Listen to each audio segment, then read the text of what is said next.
We wanted to have more than one thing in our pocket, that we didn't just want to do an Elder Scrolls, then an Elder Scrolls, and an Elder Scrolls. We knew we wanted to be in a similar vein in terms of we wanted open world, we wanted, kind of role-playing elements and things like this. And we made a list of things that we might want to do. At the top of the list was Fallout. Fallout 1 to me is like the pinnacle of the post-apocalyptic gameplay, and looking at the story and the characters in there were really inspiring. We felt in that world and the systems they have in Fallout 1, coupled with the way we put things together, we sort of became obsessed, like, this is the game. We have to make this game.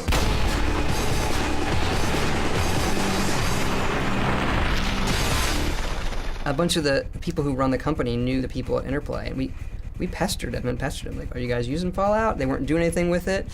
Can we do something? And eventually they said yes. It's now ours, and we have always taken the approach that Fallout 3 is being made as if we made the first two. Well, that means we do what we do, which is we reinvent, we look at what works, what didn't. We're not afraid to make changes, we're not afraid to try new things, and we're gonna try and sort of move the genre forward and move gaming forward. Our game is set 30-some years after the events of Fallout 2, so we didn't want to step on their fiction, but the story itself is something that we came up with based on the themes of the original Fallout. It's 30 years after the events of Fallout 2, but it's 200 years after the original atomic holocaust. So in our game, things have actually gotten worse. Society hasn't progressed. Humanity is struggling to survive. There's radiation sickness, and people don't have fresh, clean water, and people are pretty well screwed. You leave the safety of your vault into this world, it's your big decision. Am I gonna help these people, or am I gonna, do my own thing and serve my own selfish needs? We felt we needed to do something new with role-playing and guns, that we couldn't just do a pure first-person shooter thing. So how can we kind of bridge that gap between what my character can do that I've made in the game and what I, the player, can do? Something I always wrestle with. Our game is primarily first person. So when you have guns in first person, the bar has been raised. You've got Halo 3, Call of Duty 4, you get to approach that level, but it's tough because we're an RPG, not a shooter. What we definitely wanted to do with the gun stuff is not do everything that everyone else has done. So, we have some weapons that you can craft and some unique weapons, like the rocket launcher that shoots all the crap you find in the world. It can shoot it as projectiles. One of the things we realized is with Oblivion, most of the combat is melee combat. So everybody's, charging you in up close and personal. Not so with guns. People stay back, they take cover. We really had to compensate for that. What we're doing technically with Fallout 3, we're drawing twice as much stuff on the screen and faster, right? So our actual ability to put things on the screen and have them look cool or be cool or do more with characters, explosions, whatever we want, it's, a large factor above Oblivion. Our problem is we can't stop ourselves. Fallout's one of those examples of the game, when we started, was about half the size. I look at the game overall, and it's remarkably similar to, what we had envisioned. There are some really big plot points that changed for the better. You emerge from these vaults, and you don't know what's happened. So it's the optimism of this retro 50s world, and it's all destroyed. That people are still getting on. They're still trying to do their hair right, and if they had hairspray, they'd use it. It's like, you know what? Don't look at the destroyed crater and the smoking thing behind me. It's all cool, we'll have some cigars and martinis later. You just managed to get yourself into all sorts of trouble, don't you? That's what I love about Fallout. It doesn't take itself too seriously because the reality is so frightening and so depressing. It feels like you leave that vault, and the only thing you take with you is this piece of technology strapped to your wrist that becomes your sort of lifeline. It's that immersion thing. It's keeping you in the game. We're big believers in immersion because ultimately our goal is we want to see productivity decline. We want sick days to go up. We want people staying up until 5 o'clock in the morning because they had no idea what time it was and they just had to do that one more quest and they have to get up for work in an hour later. I think one of the things that we try to do really well are the worlds that are very, very realized. So for the moments you're in them, the amount of times you say, I wonder if I can, oh, I can. I wonder if I can, oh, I can. It gives you a level of attachment, to the person you're playing in the game. Fallout is just such a unique wonderful world to explore. I think it fits the kind of games we make perfectly. It's an open-ended environment, lots of characters, really interesting game systems. If you can make whatever the repetitive action is really entertaining, like that's where the rubber meets the road in a lot of these games. So this is something I know the player's gonna do 1,000 times. Make that as entertaining as you can, and the rest of it is pretty much great. We had the story written, and we had the outlines for all the quests, but then, we have a lot of talented designers here. We wanted to pass that stuff on to them, so they would be given the rough outlines of these, miscellaneous quests, and then they would have the freedom to flesh those out themselves. Ah, welcome, weary traveler. You look like a traveler in need of relaxation and the finest of chemical assistance. Design is an iterative process. You need to leave room to change as you go. So having a design doc that thick at the outset is actually not that healthy. I think we did a much better job this time around than we did in Oblivion. We had builds of the game, and we actually themed those builds according to the things we wanted to see in the game. So we had a combat build, a creature build. We had a build that was just called Guns. And all the build was about was shooting guns. Like, how do they feel in your hand? And so there was no, it must do this, it must do this, it must do this. It's just about guns. And that kind of will get us on a path of something that is just a lot more fun. We can sit in a meeting for hours and debate, the pluses and minuses of it. And then we'll put it in the game, and in 30 seconds, anybody watching this would go, this is terrible. Or, great. And you don't have to, sometimes you just overthink it. So we try to force ourselves more to put it in the game and play with it as soon as possible, and you just know instantly. There have certainly been first-person RPGs that have had guns before, but I think it's been a while since PC players have had a game like that. On the console side, I think people have been wanting something like that for a long time, Give me a game that has the gunplay of Gears of War or Call of Duty with the depth of an open-world RPG. And I hope that eventually, someday, maybe many years from now, that we are just as well known for Fallout as the Elder Scrolls, because right now they are both our children. It is so different. It's this weird, Tomorrowland gone awry, and that in itself is gold for someone like me to come in and try to, help create that world. So it's pure escapist entertainment. It's crazy, and you try not to get wrapped up on the seriousness of it. There are moments where you think about it and you wonder if you're being irresponsible. The good news is the people the game is for get it, but sometimes you talk to people. I'm the worst person at a cocktail party. You go and they say, oh, what do you do? It's like, I make video games. What kind? The kind where you shoot people? Yeah, kind of. Are they really violent? Like, where's it set? In DC? Oh, that's cute. Yeah, it's all blown up. And then they just turn around. They don't want to talk to you anymore. Like, that guy's sick. It's the signature of a Bethesda Game Studio game is you're going to have a big open-ended world. You're going to be able to walk anywhere you want. If you see something in the distance, you're going to be able to walk to it, and you're going to be able to open it up, and you're going to find lots of cool stuff there. We've gotten better with our animation stuff, is leagues above what it was in Oblivion. Our portrayal of characters as realistic people, I think, have gone above and beyond. It's a big world out there, honey, full of all sorts of people. What about you? What sort of person are you going to be?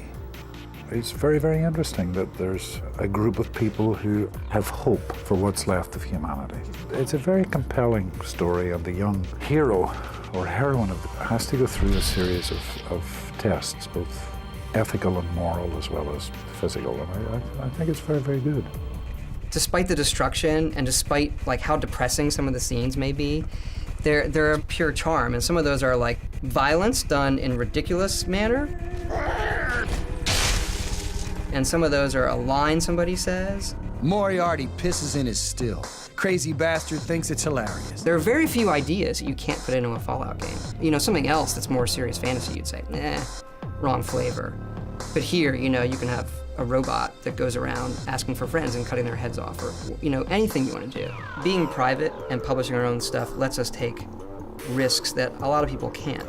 We're in a pretty fortunate position of having the time and the creative freedom to do games like this. We sort of feel like we like it a lot, and if we execute it well, it'll find an audience that it makes us enough money to do the next game. You have a smaller group of people, they tend to cling to each other a little more tightly. We tend to believe in each other a little more. Sort of the idea that it's us against the world. No other help is coming. If we're going to get it done, it's going to be the folks here. And when I started in '99, it was a little group of folks. The development team was 10, 12 guys. It was Todd and his small little band working away on Morrowind then. Even though we've grown and gotten a lot bigger, I don't think we've lost that feeling. I think that there are enough of us from those days, and just about everybody from that first team is still here. Someone was playing and did the Megaton quest, and it was priceless. He just hit the switch, and you see the mushroom cloud in the background. He just sort of sat back in his chair, and with this big smile on his face. And then he checked his Pip-Boy to check his karma. It said evil. I said, yep, that'll do it. That's a pretty big element in the game. When you do something evil, we've tried to make it very visually entertaining, and then the game tells you, you've lost karma, you're a bad person. That was a lot of the reason we wanted to make it. It was, oh, this is just so cool. And the pushback that I would get, that's like 10 years old. I'm like, cool is cool forever, man. This is gonna be cool 50 years from now.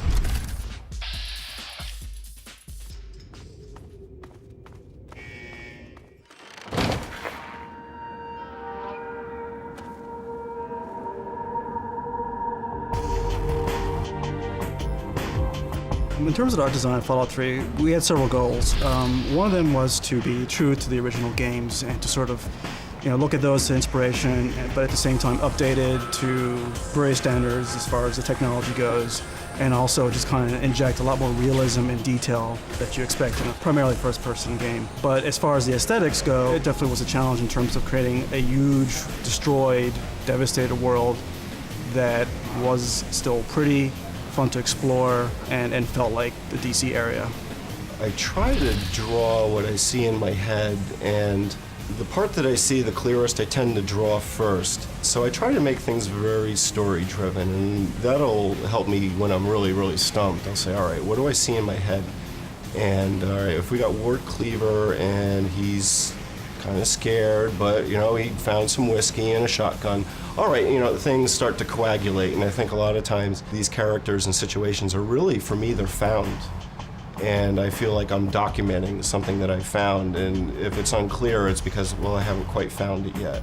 In terms of the art specifically, we were kind of given a lot of liberty to sort of decide how we want to reinterpret the game, because there's really so much you can do. Jumping up from 64 by 64 pixel sprites to full screen things. So a lot of it was just based on instinct in terms of the artist, and if we're going to redesign a certain character, if we were going to take Mr. Handy and what's the new Mr. Handy going to look like? It's like, we wanted a connection there, but at the same time we want to do something new and take it in a new direction, give it a new spin just to make it feel a little more fresh. I have an interest in all things 50s because I think there's a certain charisma with the music, with the automobiles, with the clothing style, this sort of jet set Frank Sinatra Rat Pack in a flying car with a martini in one hand, and he's going to a big band concert. There's something that's always fun about that. And so designing any of these characters and then throwing them into the wasteland, the dark humor kicked in for me when I imagined Ward Cleaver being pushed out of his bunker, and now he's in the wasteland and he's looking for fresh tobacco for his pipe, and here comes a raider over the top of the horizon. What better kind of thing to draw do you have? I mean, that's a comic book in itself. In the game design, there's an underlying tone of humor which is appropriate for the franchise, for Fallout. It's definitely a staple of it. How we reflect that in the artwork is more subtle, but there are little things that, for example, we were trying to come up with a list of, all right, what sort of objects and clutter items can we use in our urban landscape in DC, just to fill it up, to clutter it up. And our concept artist, Adam, came up with, he did a sketch of a coin-operated fallout shelter. It's just like a little steel tube that you put 50 cents in, go in, close yourself in, you're in a little one-person fallout shelter in case the bombs happen to drop when you're out shopping and in downtown or something like that. And it's a ridiculous idea, but it's thematically very appropriate for sort of the culture of the time period, the 1950s kind of naivete that we were trying to achieve. The world is more focused in that it's a very specific area, sort of DC and sort of the surrounding suburbs. It's a large-scale map, and it's a pretty huge world, but it's very tight in that it's basically one region. It's very cohesive. I was thinking of setting it on the West Coast. Emil really pushed, oh, we should do it out here. And I was like, oh, I don't know. I don't know if that has the right Fallout feel, you know. But the more we thought about it, it was, oh yeah, we got to. Who can blow up Washington, D.C. better than us? If you look at the Fallout universe, it was necessary to make a split. To take the series where we wanted to go with it, you wanted to get away from the West Coast. You want to get away from the playground that we knew in 1 and 2. So we came all the way over here. It's what we know.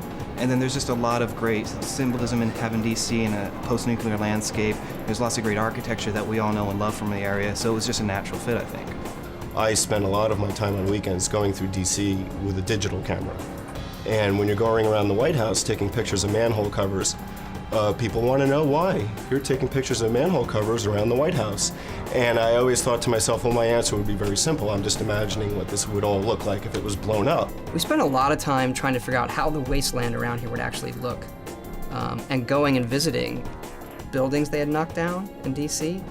They knocked down a few buildings and we would go and click, click, click, click, click, click, click. Just to see what destruction down there would look like. For me, a lot of times when you design the architecture, and especially in a sci-fi sense, and then you walk down that street, there's a lot of material for you to play with. Looking at a lot of buildings, I would walk in Adams Morgan and I'd see a cluster of houses and I'd say, wow, that's amazing. All right, we put a lot of chrome flanges on them, but just the configurations of things would give you ideas and one would bounce off of the other. So it was a continuous process. We were able to really stick to the modern vision of DC with just these quirks, this Art Deco stuff that never existed in our world that would have existed in their world if we extrapolate on what these people and their core values are important to them. So the Googie architecture and stuff like that, that all appears. It's there on the sides of the buildings and it's sort of tacked on. So you'll see an ancient neoclassical building that's got metal barricading just sheeted onto the side of it in case of a nuclear strike, like profiteering third-party companies putting the coin-operated vault shelters on the side of the street so you can put a quarter in case there's a blast and hide in there. Just lots of neat little things like that we try to do. The landmarks we use and the flavor of it, if you're from around here, there's enough of it where you get it, but not so much that it's any sort of handicap to someone who isn't. And the fact that we kind of had an alternate history helped a lot. So because the Fallout universe splits around 1950, we could take great liberties with DC. So we have all these books in Washington, D.C., so that the things that were pre the time when we split, we're careful about after that. If a certain thing was built after that, we try actually not even to have it. Or we'll build it in a different way, in a way that we think suits the game better, and our excuse can be, well, in our timeline, they built it different. All the majors are there, right? We've got the Jefferson, plays a big part, the Washington, the Lincoln, the Capitol, the White House.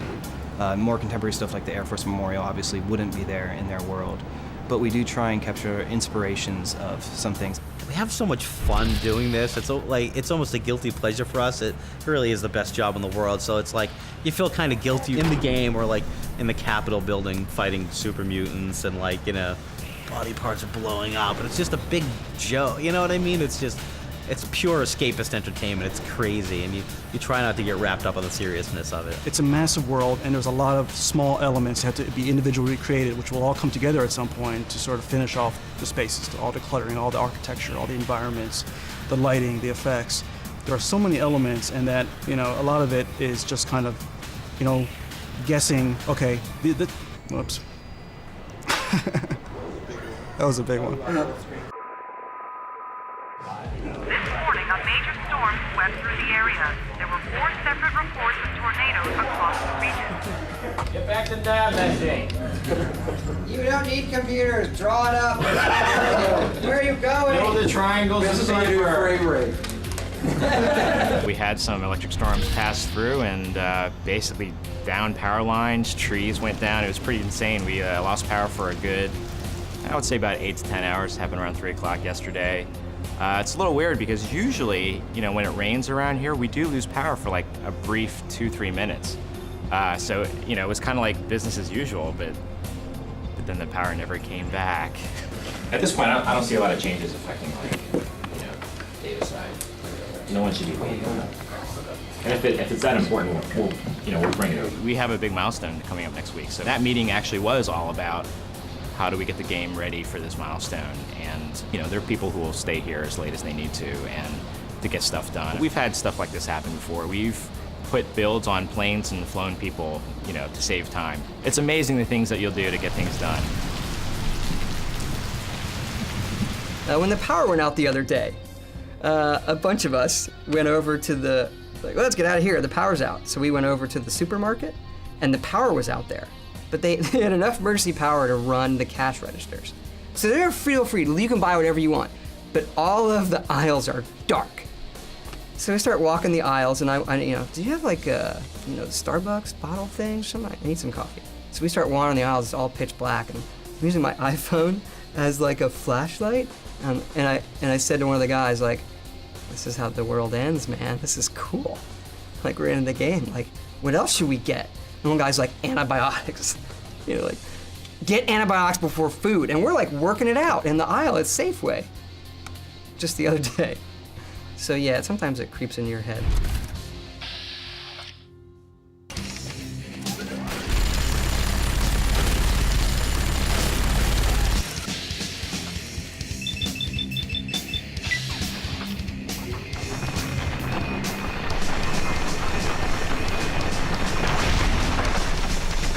We felt we needed to do something new with role-playing and guns. The original inspiration was, imagine Burnout Crash Mode with body parts. And we talked about it, and Emil came up with the name.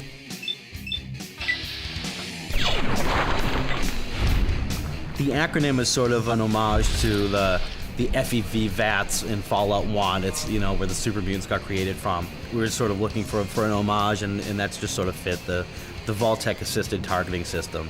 Sure, I could shoot a guy in the legs and run and gun, but in VATS, you have a certain amount of action points. So it allows you to actually make a measured, precise shot on the legs, cripple him so he'll move slower, take out the arms, he'll be less accurate with the gun. The head has a higher chance to critical, so it might blow up, but it's harder to hit. So really taking all the stuff from Fallout 1 and 2 and sort of trying to bring that into a new next-gen type of game. That was one of our goals initially, was we didn't want to just be a shooter. That the kind of stuff we do, we want to try something that attaches you to your character, that lets you have your character on the screen do something you, the player, can't do. That your character can go in and in VATS, blow the leg off one guy, the head off another, and the arm off another in some Equilibrium style, pop, pop, pop, that you, unless you were like Call of Duty Ninja Master, you could never do as a player. It's like we want you to feel super powerful in those moments because your character in the world is super powerful, even though you were born with an extra big left thumb or something.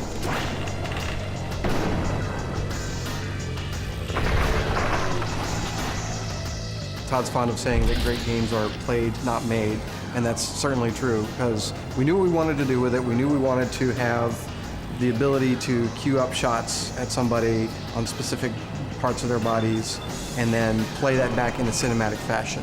And that's what we knew that we wanted to do. We had talked originally about, let's not have it pause the screen. Let's have it, be a sort of slow motion thing. And I was like, how many times have you been playing like a first-person game and being startled by something and just want to break and you just want to be able to stop and assess the situation tactically, and pausing the game and allowing you to target the body parts allows you to do that. So I'm really happy with the way that came out.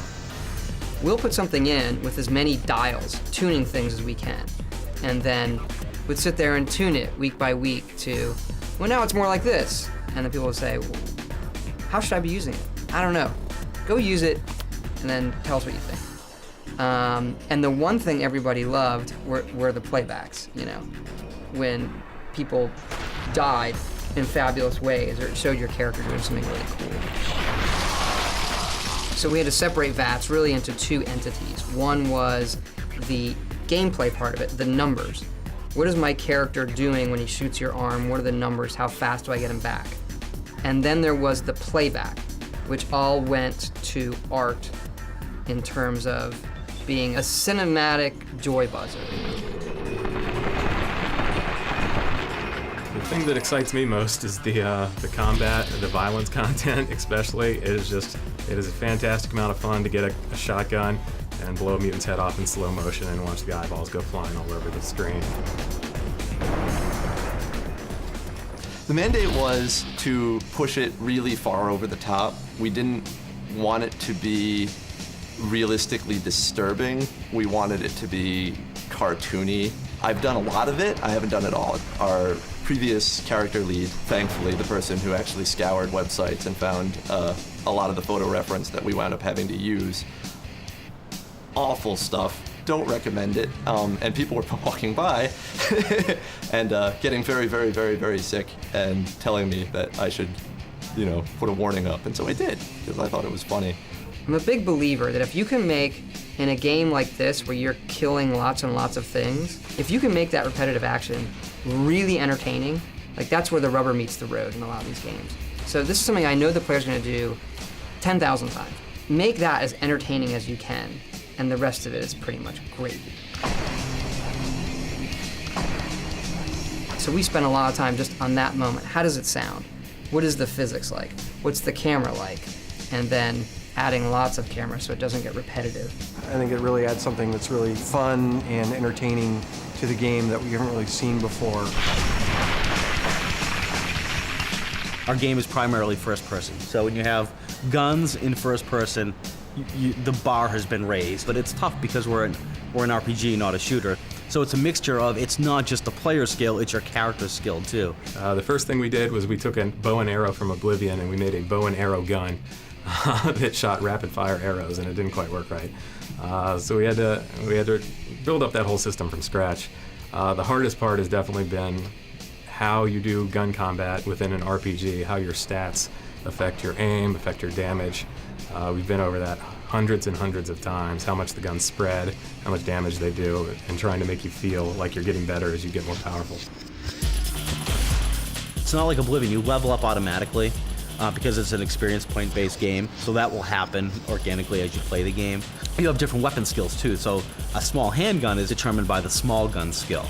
So if you jack that skill up, a small handgun will be pretty damn effective. It fires more quickly, you'll get more shots off and fast. It's a constant balancing act for us to find that right balance between, RPG skill and player skill, and making the guy take long enough to die, but have it feel realistic too. The designers made a lot of decisions about what they wanted to do in terms of the weapons. We had some fantastical sort of weapons that we made that are fun, like we have a weapon that shoots junk. You just random junk you collect around the world, and you just load it up into it, and you can shoot out teddy bears and and tin cans and typewriters and that sort of thing. But in terms of how to make them work realistically, most of that was just playing the game. We have a lot of numbers, we can adjust the numbers, how fast does this weapon fire, how long does it take to reload it, what sorts of ammo does it take, the animations and all that are all done by the art department, but mostly it's feel in terms of how the weapon works, as opposed to this is exactly how this particular weapon in the real world fires. You want to make it, again, you want to make it fun to play and compelling to play. What we definitely wanted to do with the gun stuff is not do everything that everyone else has done. So, we have some weapons that you can craft and some unique weapons, like the railway rifle that shoots railway spikes. And, so we had a lot of fun with doing that type of stuff. Our lead artist, Istvan, that guy's from Mars, man. He can do anything. And he designed a lot of the guns, the laser rifles. You could build that thing. He knows how it works. It's that part of it that I think maybe people don't see behind the scenes when we concept the stuff, And we know what the knobs do. In the original games, there's actually Pip-Boy, who is the mascot of the device. So the device is Pip-Boy, and there's also a little Pip-Boy guy. It's like your link to survival. It's this device you have that's helping you manage your life. It feels like you leave that vault, and the only thing you take with you is this piece of technology strapped to your wrist that becomes your sort of lifeline. What's really fun is when you just have like your stuff in the Pip-Boy, or you're looking at a stat, and it can be very dry if you just lay them out on paper. This is what strength does, this is what intelligence does, and here's this perk called Animal Friend, and it will make animals not attack you. But when you pull it up in the game, it's your Pip-Boy flips up, it's this retro device, and it says Animal Friend, and it has this stupid picture of Vault Boy with like this giant rabbit, and there's like, it's funny.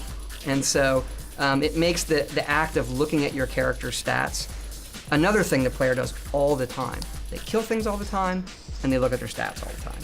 So you make both those things entertaining. We spent forever on the Pip-Boy.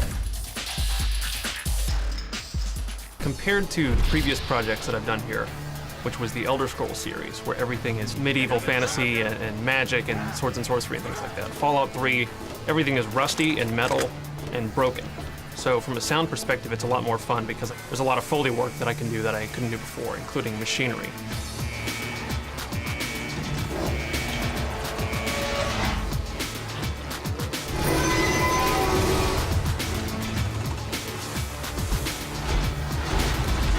A lot of the iconic sound that I think of is going to come from a lot of the voices, but also a lot of the environmental sounds, like the sound of the vault being in the wasteland, in the Enclave military base, and places like that where I got to really put together something different. The vault is very, very sterile. It's a lot of AC noise. It's the sound of being in an office like this, maybe. Everything's very clean and controlled and sterile. But a lot of the voice, I think, in particular the robots. And that has more to do with the writers than anybody else, because they put a lot of work into making each robot very unique. There's the clearly military guy, but it's got a humorous side to it. And we've got the Mr. Handy robot, who is British butler inspired, but not so much C-3PO as he is Basil Fawlty from Fawlty Towers. Allow me to introduce myself. I am Godfrey, your personal robotic butler. And so that kind of stuff, I think, in particular, is what's going to stand out to people and what they're going to remember. Good work. That's one less roads to deal with. Let's get a picture together. Capture the moment. Most of the casting was actually done here, just right in over here in our little booth. There was a little bit done in LA as some of the bigger names like Liam Neeson. There you go. My goodness, just a year old and already walking like a pro. On video games, you have to rely a lot on your voice because you're not going to be seen, you know, so. And over the years, I've done quite a lot of, maybe not video work, but I've done a lot of audio work and in my early days, a lot of radio plays with the BBC in London and Ireland, so there's a shift of focus you do have to make, you know, and trying to convey something through your voice and through the rhythm of the words that you wouldn't have to worry about so much if the camera was on you, you know. Come on over here, son. Come on. Walk to Daddy. There you go. My goodness, just a year old and already walking like a pro. You're playing a character, you know, an authoritative character, obviously President Eden, it's self-explanatory. Old minds are like old horses. You must exercise them if you wish to keep them in working order. The government should not be guided by temporary excitement, but by sober second thought. You know, I love doing video games and stuff like that, so because I've got kids, so of course they always love that. I guess I wouldn't do it if I didn't enjoy it. Don't you, my darling America, deserve that? Don't you deserve a future free of war and fear and terrible uncertainty? Of course you do.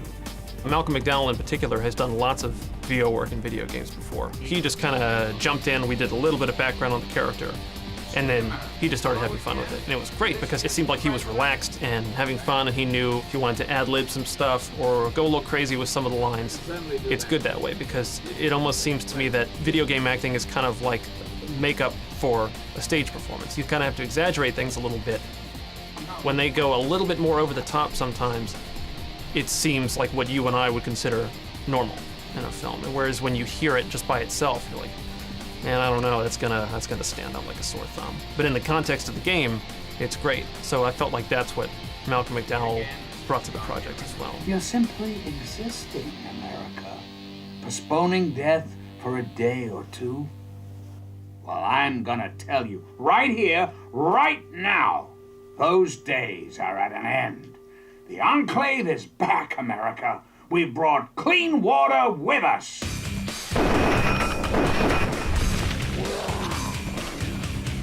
We have everything from a BB gun to the plasma rifle. Not to forget the Fat Man, the miniature nuclear bomb launcher.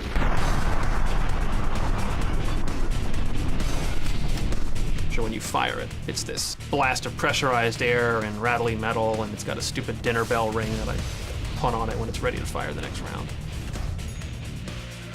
Energy weapons were much, much harder. Those were the hardest of the bunch.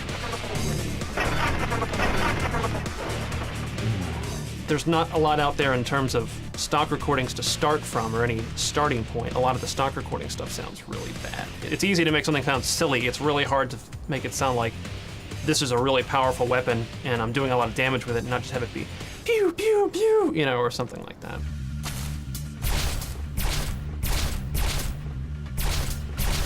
And well, I'll actually start with the stock, with the weapon recordings, in fact. But I'll take the low end of this one. This one has a real heavy, boom, low end slap, you know, that you're gonna hopefully feel in your chest every time you shoot it. And then the high end of this one, and then a little bit more of it is Foleyed. So I'll show you a few of the items I've got here. This is the booth where we normally record all the voice actors. So it's usually just one voice actor in the chair, script in front of them, and then the mic, and then me in the other room directing. But I also use this room for a lot of the in-house Foley recording that I do. And a lot of it is not necessarily something that I know right away what I want to record for the game. Like there's a specific robot or a specific gun or any kind of thing like that.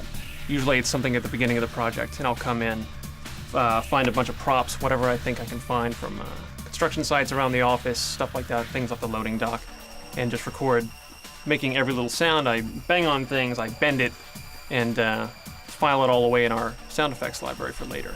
And then as the game progresses, as I need to find something to use that sound in, then it's on hand, and then hopefully I've got it organized and named in such a way that I can find it when I need it. So one thing I found during this project was I got one of these 5-gallon water jugs from one of the nice folks up in QA.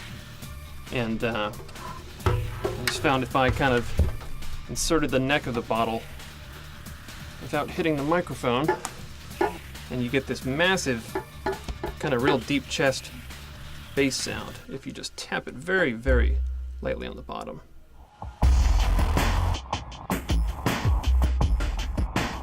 So I've got a few of some of the bullet shells that you're going to hear in the game. This is a 30-06, so you might hear some of these with the sniper rifle, whereas we used some of the smaller caliber pistol ammunition, like a 9mm, which was actually used on the 10mm, but don't tell anybody that. Classic Fallout sound, bottle caps. So every time you get bottle caps off of somebody, or give them bottle caps, or just pick them off a dead body, you're going to be hearing these. And these are just a different assortment of beers that I drank and saved up. And so it's basically just me passing them from one hand to the other, and that's about it. This is an ordinary wrapper from like a snack pack kind of cereal, and Captain Crunch or Cheerios or what have you, and this is the sound of the giant ants in the wasteland. A lot of the sound they make when their feelers are out or when they're moving around, looking for something, I don't know, kind of squeaky, a little plasticky sounding, and I'm basically just taking this thing and then scrunching it all together, and it makes all these little squeaks and rips and tears and stuff like that. So it's a lot of that mixed with other pieces of plastic and clear wrap and liquids and things like that for the ants. For some of the weapons, a lot of them are me just banging on HVAC ductwork.